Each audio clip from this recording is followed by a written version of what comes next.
G'day and welcome to another massive edition of the RDFNL Footy Show. Thanks to our friends at Ontime Delivery Solutions. My name's Yeendy. I'm joined by Tara Murray from the Star Weekly. Thanks again for joining us. Thanks for having me. Certainly an exciting week of footy that we just saw. Just a handful of games, but certainly ones that certainly created a few rumbles within the competition. Exactly. You mentioned only 3 games. We had an upset, which turned out to be a real thriller. We had another one that was 15 points, and then we did have a one-sided match, which we all sort of predicted. But yeah, to see 2 really close matches in 3 games, that's probably what you want to see. Let's talk up the upset. The Wallan going down to Melton Centrals. Certainly a fantastic win there by Centrals over at Arnold's Creek. It was, and it was Centrals who sort of got the better early on. They were up at half-time before Wallan came back at them, and I think I was following the scores, and I think like a lot of people thought once Wallan came back, Wallan would run over the top of them. But in the end, the Magpies, they hit the front, I think, with the first goal of the last quarter, and it was a real arm wrestle between then until the end. And about 3 minutes from the end of the game, Dylan Weir, who kicked his second goal of the game with a snap, and it ended up putting Centrals back in front by a point, and they ended up getting the win. So I spoke with Matt Sproul afterwards, and he was pretty excited. I think the whole club is, for them this year, they always knew it was going to be tough. They've got a really, really tough draw, and they weren't sure whether the wins were going to come, and they were keen to get a win against a side above them. They obviously knocked off Wood and Heskett in their last outing, and now to knock off Wallan, who has been one of those top echelon sides, it's really exciting for Centrals. Does that result surprise you, given Central's form? It does. I thought Wallan would have still been too good. We've seen Wallan, they've been in just about every single match they've played this year. They've beat they knocked off Rupo a few weeks ago. They only just lost to Macedon, so they've been really, really up there, and I thought Wallan would have got the job done, and I thought Wallan would have run over the top of them once they got back to them in that third quarter. But I think it's shown how far Centrals have come this season.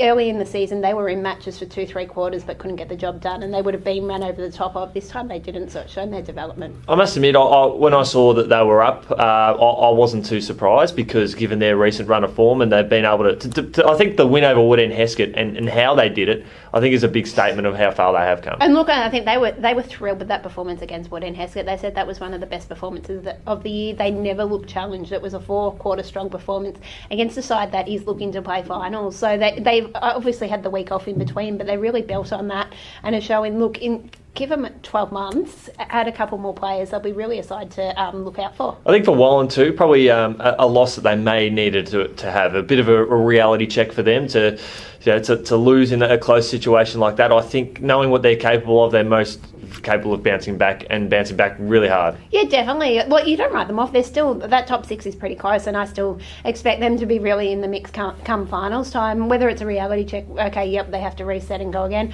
Hopefully it's only a one-off for them and they continue that strong form we've seen so far this season. Diggers Rest took down Romsey by only a handful of goals. It shows again Romsey are a genuine contender this year. Look, Romsey's improved as the season's gone along. We've seen, as we Corey O'Sullivan said a couple of weeks ago, when they play their best football, they can knock off anyone, and obviously we saw that against Macedon, and then this time they've really pushed Diggers Rest. But looking at it, Diggers Rest was probably the better side. What they did, they did what they had to do. Romsey kept coming at them, but Diggers Rest were able to hold on to a lead.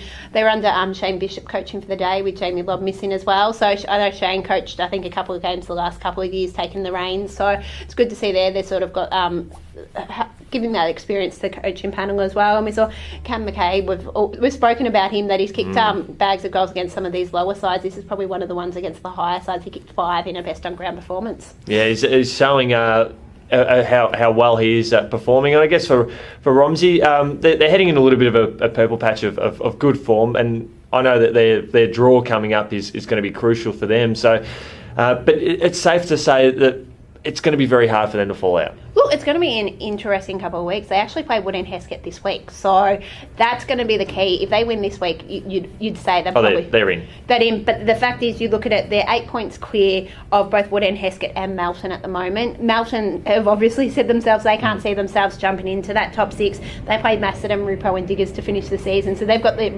hardest run home, where you've got Wood and Heskett has Romsey, Rockbank and Riddell. Romsey has Wood and Riddell and Broadford. So you look at it, both sides, you're penciling pencil in for a win against one of those lower sides.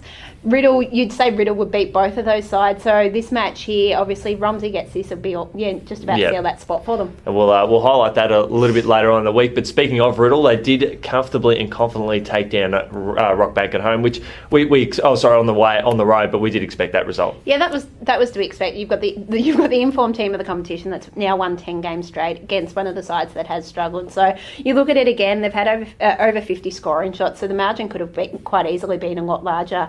For the Bombers out there, you had Hayden Ross kick 8, so he's had several days out this season. Yep. And Paul Sahlberg was best on ground. He's starting to really hit that form. We saw a couple of years ago he stormed home to a Bowen medal, which no one was surprised about, and he's starting to pick up some of that form again, which is ominous for the Bombers heading into finals. Thoughts on Rockbank with that effort? Look, it's hard to judge. It was always going to be a tough day. I think every side struggled against Riddell recently. So if you've got these top sides like Rupertswood struggling against Riddell, then you're going to expect these bottom sides as well. For the Rams, you had the two Camerons were named their best. So look, for them, it's a massive week coming up. They do play Broadford this week, so they'll be really hoping to get that second win of the season. Should be shaping up to be very interesting. A run home, which we'll highlight a little bit later on in the week. Thanks to our friends at Ontime Delivery Solutions. Thanks to you, Tara, for just jumping on board, and we'll catch you later on. Thanks for having me.